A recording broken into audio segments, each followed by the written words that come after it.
After a brutal 12-hour shift at the construction site, all I wanted was to kick off my boots, crack open a cold beer, and melt into my worn-out recliner. But the minute I stepped through the front door of our small suburban home, something felt off. My wife, Emily, was never late. Like clockwork, she'd be home before me, bustling around the kitchen or rambling on about her day. But that night, the house was unsettlingly quiet. No soft hum of the TV, no clatter of dishes, and most noticeably, no Emily. I checked my watch. 2 hours past her usual time. Something wasn't right. I tossed my tool bag down and leaned against the doorframe, the faint glow from the hallway casting long shadows across the room.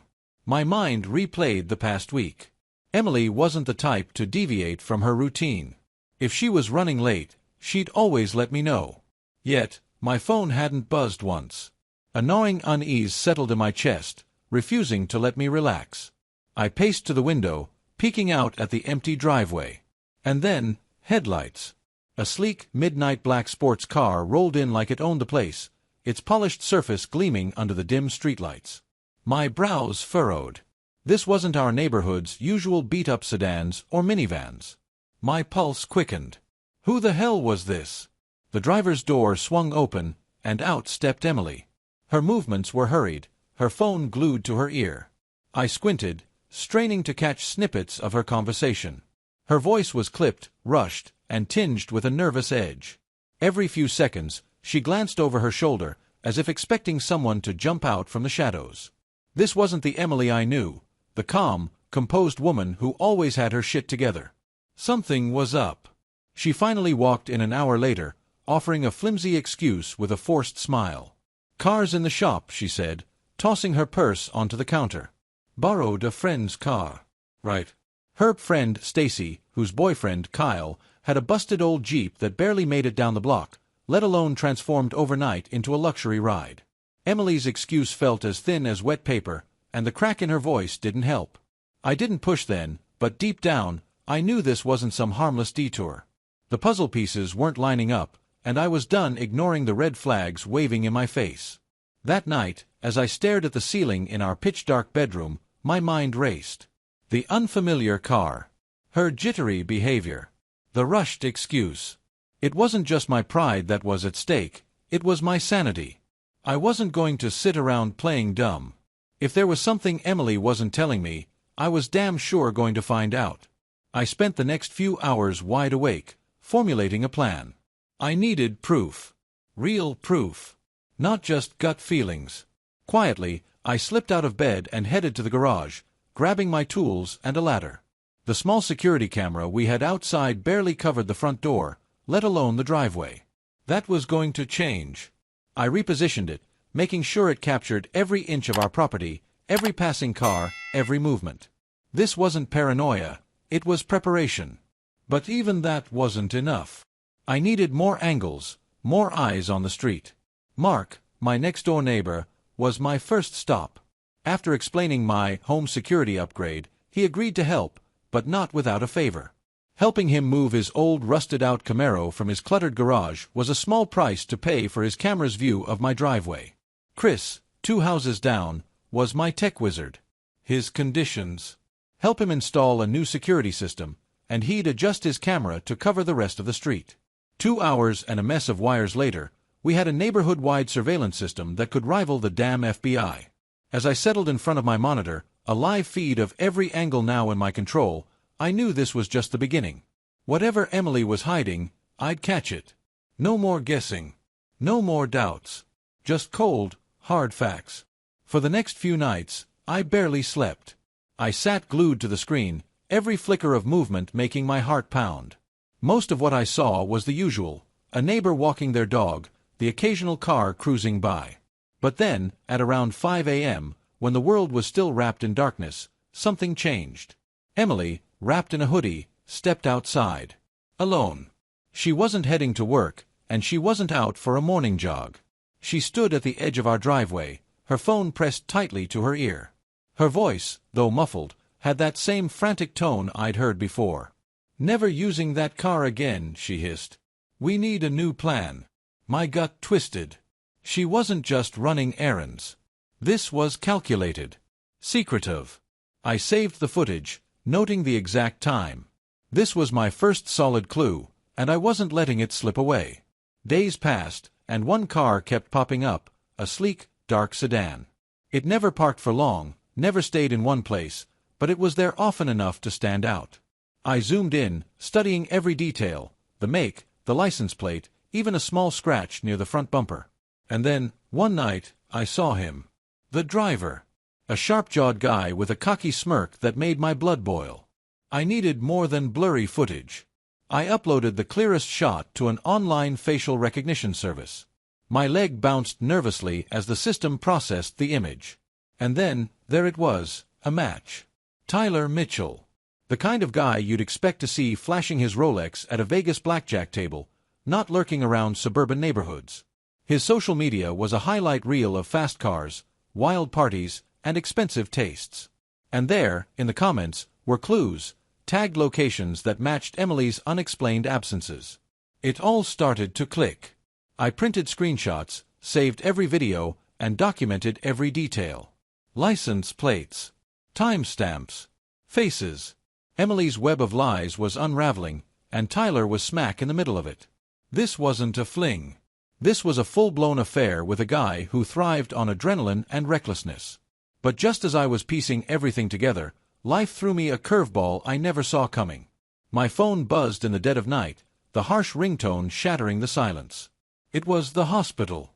"Mr. Carter, your mother's been admitted. It's critical." In that instant, every suspicion, every sleepless night, every ounce of anger toward Emily, it all faded. My mom, the woman who raised me, was fighting for her life. Without thinking, I grabbed my keys and sped to the hospital, the wheels screeching around every corner. The sterile white walls and the faint beeping of machines greeted me. I paced the waiting room for what felt like hours, until finally, a nurse approached. "She's stable for now," she said softly. Relief washed over me, but it was short-lived. My mind, even in that moment, couldn't shut off. Emily's betrayal, Tyler's smug face, it all lingered in the back of my head. When my mom's condition stabilized enough for me to leave, I pulled out my phone and called Emily. I needed to hear her voice, to confront her, even if just to distract myself from the worry clawing at my chest. The line rang, and rang, until finally, it connected. "Hello." But it wasn't Emily's voice. It was his. Tyler's. A low, mocking chuckle crackled through the line. "Guess you're finally catching on, huh?" My hand tightened around the phone. "Who the hell is this?" "You know who it is," he sneered. "And trust me, you're too late." The line went dead, but the silence screamed louder than any words ever could. My stomach churned with rage. This wasn't just an affair anymore. This was personal. And I wasn't about to let it slide. I sat alone in my motel room after leaving the hospital, the cold glow of the streetlights filtering through the thin curtains. My mom's condition weighed heavily on me, but that voice, Tyler's smug, arrogant voice, echoed louder in my mind. I clenched my fists so tightly my knuckles turned white. This wasn't just about Emily sneaking around anymore. Tyler wanted me to know. He wanted me to feel powerless. But he underestimated me. I replayed that call over and over in my head. The way he laughed, like this was all a game to him. Well, if it was a game, he was about to find out I don't play to lose. Back home, I sank into my chair, eyes locked on the live feed from my cameras. I wasn't waiting anymore. I was hunting. Every pixel on that screen felt like a clue, a breadcrumb leading me to the moment I could finally confront them both. And then, it happened. Late one night, I heard the faint purr of an engine. Not just any engine. His engine. That damn sleek sedan, shining under the streetlights like it didn't have a care in the world. I moved silently through the house, my heartbeat steady but my mind racing. As I crept to the window, I saw him. Tyler. And Emily. But they weren't alone. There were two other guys, crammed into the car, laughing and swigging from a bottle like they didn't have a care in the world. But when they saw me standing there, unmoving and glaring right at them, their laughter stopped. The two extras bolted like cockroaches when the lights come on, leaving Tyler and Emily frozen in place. I pushed open the door, stepping into the night. My boots crunched against the gravel driveway. Emily, wrapped in nothing but an oversized shirt, looked at me with wide, drunken eyes. Tyler, shirtless, leaned lazily against the car, smirking. The smell of cheap whiskey and betrayal hung thick in the air. I didn't say a word. I didn't have to. The rage boiling inside me said enough. I turned around, heading straight to the garage, my footsteps slow and deliberate. I could hear Emily's panicked voice calling after me, but I tuned her out. All I could hear was the hum of the welding machine as I switched it on. Sparks flew as I dragged the welding torch along the edges of Tyler's car door, sealing it shut. The heat fused the metal together, making sure that this shiny toy of his wasn't going anywhere. Every spark felt like a spark of my own rage, each one a small piece of payback.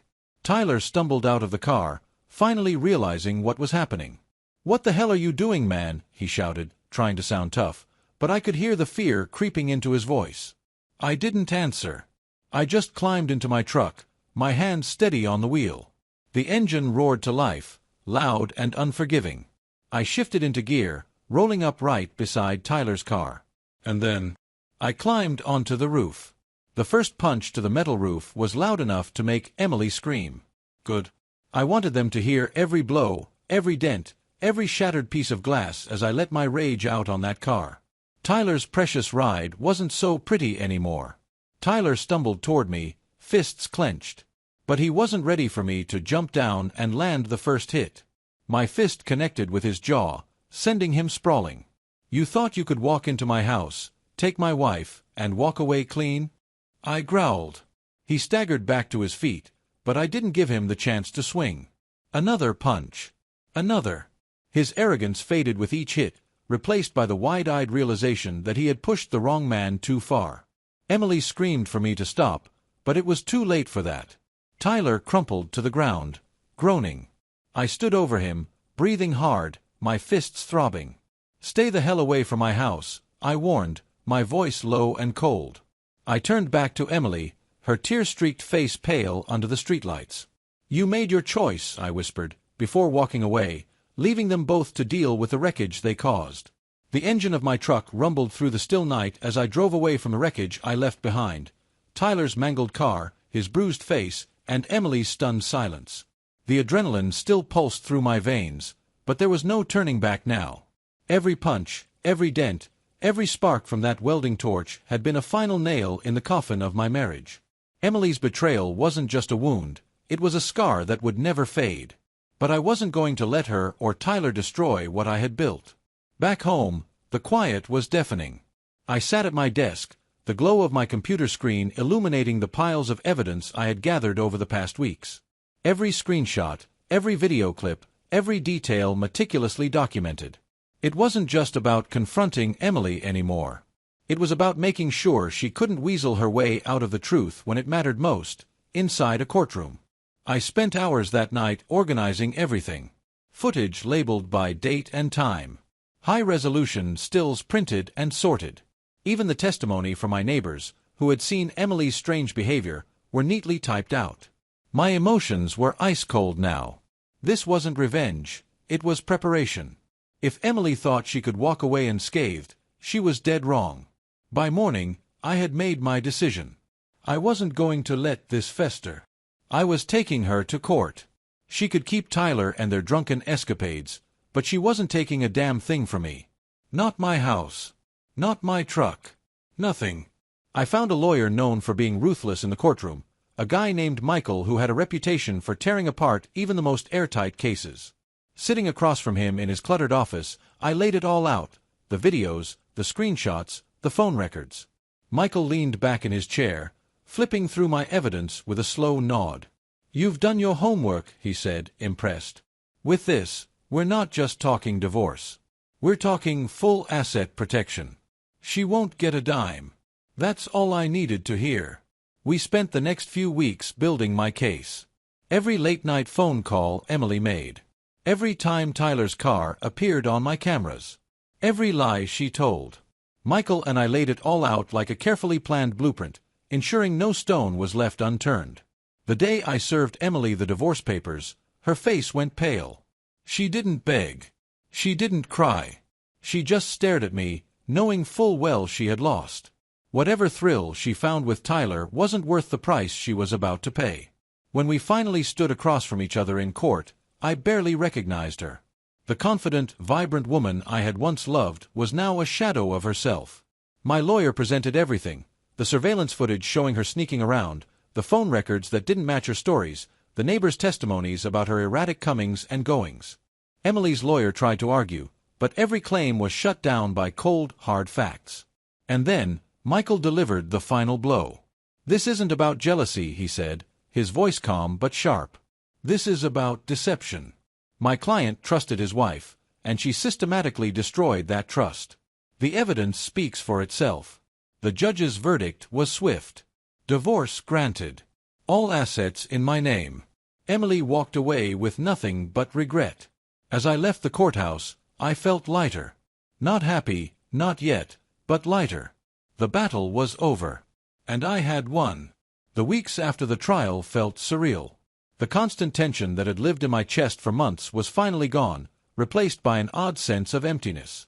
The fight was over. Emily was out of my life. Legally, financially, emotionally, I had severed every tie. But now that the dust had settled, the silence felt louder than ever. Mornings became a strange mix of relief and uncertainty. I'd wake up, make a pot of coffee, and stare out the window, wondering what the hell to do next. No more surveillance feeds flickering on my screen. No more late-night drives chasing down clues. Just me, alone with my thoughts, trying to figure out what life looked like after betrayal. Word spread fast in our small neighborhood. People whispered when they saw me at the grocery store or nodded silently in acknowledgement when we passed each other on the street. The guy who caught his cheating wife and destroyed her lover's car, it wasn't exactly the reputation I wanted, but it was better than being the guy who got played and did nothing about it. Even my family, who had been shocked when everything first unraveled, started to see why I did what I did. My cousin, Matt, called me one night, his voice low and serious. "Man, I know it's been hell, but you did what most of us wouldn't have the guts to do. You stood up for yourself. That meant more to me than I let on. But life doesn't stop for heartbreak. And I wasn't about to let my past define me." My house, once filled with memories of a marriage that crumbled, became my personal project. I painted the walls, rearranged the furniture, even upgraded the old security system that had once been my eyes on Emily's every move. Now, it was just mine, protecting a life I was rebuilding from scratch. The garage, which had once been my war room, transformed too. I threw myself into woodworking, something I hadn't touched since college. There was something therapeutic about it, turning rough pieces of wood into something whole, something useful. Every shelf I built, every table I restored, felt like a small victory. I wasn't just fixing furniture. I was fixing myself. Running became my new routine. Every morning before sunrise, I hit the pavement, letting the cool air clear my head. Each step felt like I was leaving a little more of the past behind. The anger, the betrayal, the night spent wondering where Emily was, it all faded with every mile I ran. Slowly, the weight on my shoulders began to lift. And surprisingly, the community I had once kept at arm's length started pulling me back in. I began attending local events, chatting with neighbors who once barely nodded in my direction. People shared their own stories of heartbreak and resilience, and for the first time in a long time, I didn't feel alone. I didn't broadcast my story, but people knew. And in their quiet ways, they showed their support. A nod from the guy at the hardware store, a handshake from Mark next door, even Chris dropping by with a new tool for my woodworking projects. It wasn't much, but it was enough. The pain Emily left behind didn't vanish overnight. But piece by piece, I built a life that was no longer haunted by her lies. And every morning, as the sun rose and I laced up my running shoes, I reminded myself, this was my second chance. And I wasn't going to waste it. Months passed, and the sting of betrayal slowly dulled into a distant ache. The chaos that had consumed my life, the endless nights of surveillance, the explosive confrontation, the draining court battles, felt like a fever dream. Now, my days were quieter. Peaceful, even. It was strange at first, waking up to a calm that didn't feel temporary. But with every sunrise, I started to believe that maybe, just maybe, I had made it through the worst. My neighbors, once strangers I barely nodded to, became my silent support system. At the local diner, conversations that used to be awkward and brief turned into genuine talks about life, work, and everything in between. The guy at the gas station, who once barely glanced at me, now asked how my woodworking projects were going. It wasn't sympathy. They respected that I faced the storm head-on and didn't crumble. Even my family, who had struggled to understand at first, came around. My sister, who had always been the voice of reason, hugged me tightly one day and whispered, "I'm proud of you." Those words, simple as they were, meant everything. The letters from distant relatives, the calls from old friends, it all reminded me that I wasn't alone. That standing up for myself, no matter how painful, was the right choice. With Emily gone, my home became my sanctuary. I poured my energy into fixing the cracks, both in the walls and in myself. Repainting rooms, upgrading my old security system, and filling the garage with tools for my woodworking projects became my therapy. Every shelf I built, every piece of furniture I restored, felt like a small triumph. It wasn't just about creating something new, it was about proving to myself that I could rebuild from nothing. Running remained my escape. Every morning, as the world still slept, I hit the pavement. The rhythmic sound of my footsteps, the chill of the dawn air, and the quiet solitude became my meditation. Each mile I ran wasn't just about fitness, it was about leaving behind the memories that once weighed me down. With every step, the past felt further away, and the future seemed a little brighter. I even found myself getting involved in the community more than I ever expected. The guy who once avoided neighborhood meetings was now volunteering at local events, chatting with people who had once been strangers, and offering help when needed. It wasn't about proving anything to anyone, it was about reconnecting with life beyond betrayal. The scars Emily left behind didn't disappear, but they became reminders of my strength. Her betrayal could have broken me, but it didn't. Instead, it pushed me to rebuild, to grow, and to find a version of myself I never knew existed. The pain didn't define me. My response to it did. Looking back now, I see that storm for what it was, a painful but necessary turning point. Emily's lies stripped away the illusions I once clung to, forcing me to confront harsh truths. But in that confrontation, I found clarity. I found resilience. And most importantly, I found a future where I was in control. The road ahead wasn't without its challenges, but I was ready. Betrayal taught me that life isn't always fair, but it also taught me that strength isn't about avoiding pain. It's about facing it head-on and coming out the other side, stronger than ever. Thank you for visiting my YouTube channel. Your support, likes, and comments truly inspire me to create even more engaging content. If you enjoyed this video, don't forget to subscribe and hit the notification bell so you never miss an update. You're a part of this amazing community, and I'm thrilled to share my stories with you. See you in the next video on YouTube.